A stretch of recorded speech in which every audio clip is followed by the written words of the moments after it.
Thank you, Mr. Speaker. The Prime Minister tried to avoid scrutiny on the Mandelson files by releasing the documents immediately after Prime Minister's questions last week. So let me ask him now. Did the Prime Minister personally speak to Peter Mandelson about his relationship with the convicted paedophile Jeffrey Epstein before appointing him as our ambassador to Washington? Prime Minister. Mr. Speaker, let me start where I must. This was my mistake in making the appointment, and I've apologised to the victims of Epstein. I do so again. The government is complying with the humble address in full, but we are also continuing to support the police in their investigation. The matter of process was looked at by the independent advisor on ministerial standards. It's clear the appointment process wasn't strong enough, and that's why I've already strengthened it. But it was my mistake, Mr. Speaker, and I've apologised for it. She should follow suit and apologise for a gross error of judgment in calling for the UK to join the war in Iran without thinking through the consequences. Mr. Speaker, I know he doesn't want to talk about the documents he tried to bury. All right, guys, this is where it all kicks off, and it's already explosive. The Prime Minister is being directly challenged over the controversial Mandelson files, accused of quietly dumping documents to dodge serious scrutiny. But the real pressure hits hard. Did he personally question Mandelson about his connection to Jeffrey Epstein before handing him a powerful diplomatic role? Instead of a clear answer, we get an admission. A mistake was made. Apologies are issued, but the damage is already done. And just like that, the narrative begins shifting away from accountability. Last week, he's going to try and talk about anything else, but he's not going to get away with it. I asked him a question he did not answer. We know the Prime Minister was warned about the risk of appointing Peter Mandelson. This is not about the process. He knew that Mandelson stayed in Epstein's house after Epstein had been convicted for child prostitution. He knew that, so I will ask him again. Did he speak to Peter Mandelson about this before the appointment, yes or no? Prime Minister. Mr. Speaker, I've already made clear that he was asked questions and gave untruthful replies.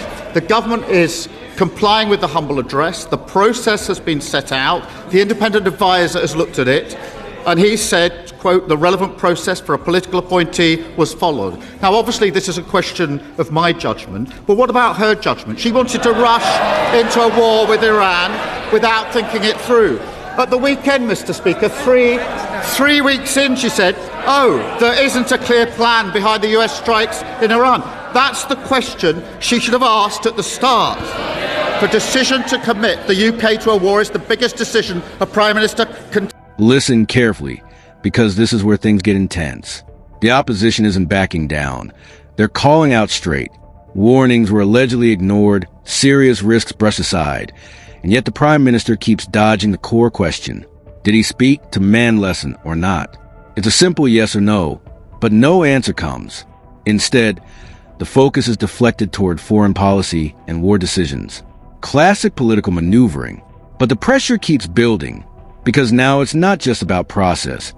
It's about judgment, credibility, and whether the truth is being deliberately avoided. And she got it completely wrong.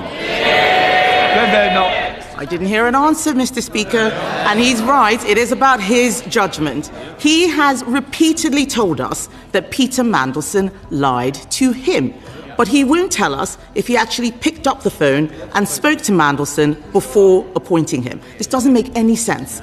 The Prime Minister told us on the record, and I quote, I believed the lies he told me. If the Prime Minister didn't speak to him, how can he say he lied to him? Prime Minister. Mr. Speaker, the process is clear. It's been looked at by the independent advisor. And she asked me about the process and judgment on appointments. She appointed the Shadow Justice Secretary. He said last night that Muslims praying in public, including the Mayor of London, practising his faith, are not welcome. He described it as an act of domination, straight from the Islamist playbook. If we're in my team, he'd be gone. It's utterly appalling. She should denounce his comments, and she should... Now this is where the argument starts to spiral. The Prime Minister claims he was misled, lied to even. But hold on.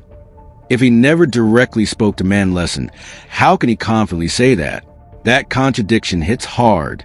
The opposition exposes this gap, questioning the very foundation of his defense. And just when things get uncomfortable, the conversation is redirected again, this time toward controversial remarks about religion and public expression. The strategy is obvious: shift the spotlight. But the original question? Still unanswered. And that silence is getting louder. Back him. He wants to talk about Justice Secretaries. His Justice Secretary is abolishing jury trials. My shadow Justice Secretary is defending British values. I know who I would rather have sitting on the front bench next to me, and it's not him. Prime Minister. But Mr. Speaker, this is important. He does want to talk about anything else except what I'm asking him.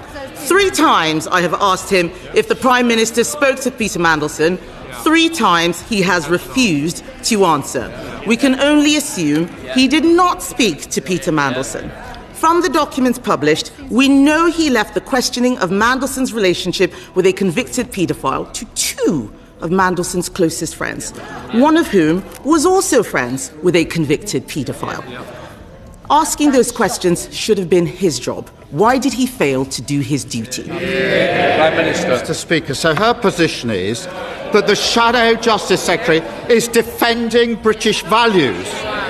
All right, now we're entering full confrontation mode. The question has been asked not once, not twice, but 3 times, and still no clear response. That's raising serious red flags. Even more shocking, the responsibility of questioning Mandelson's past was reportedly handed off to his own close associates. Think about that.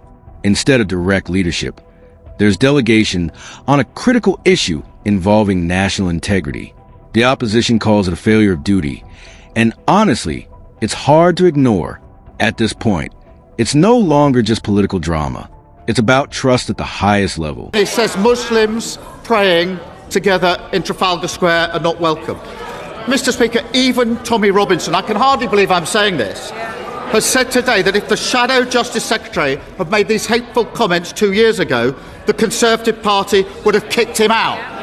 Now, Tommy Robinson isn't some sort of moral signpost. He was pointing out how much their party has changed. They're more inclined to his views, and he's right about that. The fact that he's sitting on her front bench shows she's too weak and has got absolutely no judgment. The Prime Minister wants to talk about my leadership. I'm shocked because his former deputy has just fired the starting gun on the race to replace him. And I'll tell him one thing. She and I both agree that this weak man should be replaced by a strong woman.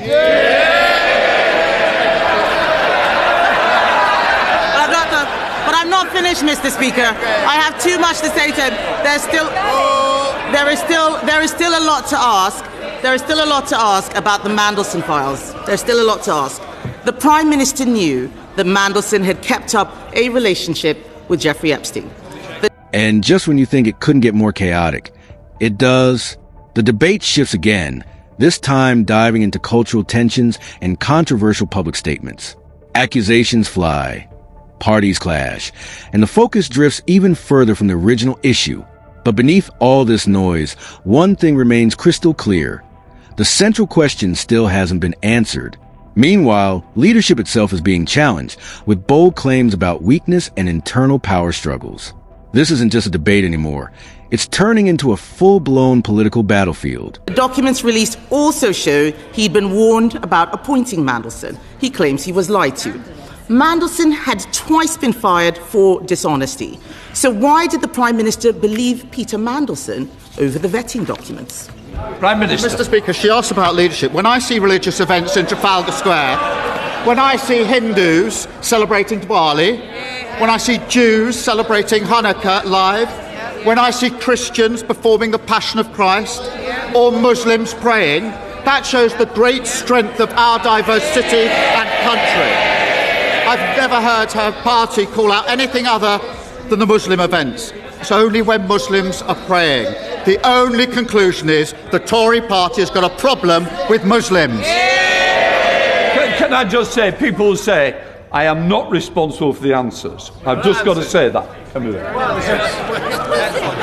Thank you, Mr. Speaker. It's a shame he's not responsible for the answers either. The Prime Minister wants us to believe that he is a serious leader, but he doesn't do the work. He outsources the decisions, and when things go wrong, he blames the vetting, he blames the Chief of Staff, he blames the Cabinet Secretary, he blames anyone but himself. This Prime Minister appointed Peter Mandelson, but didn't bother to ask the questions. If he cannot be straight with the House on something as simple as this, why should we believe a word he says about anything?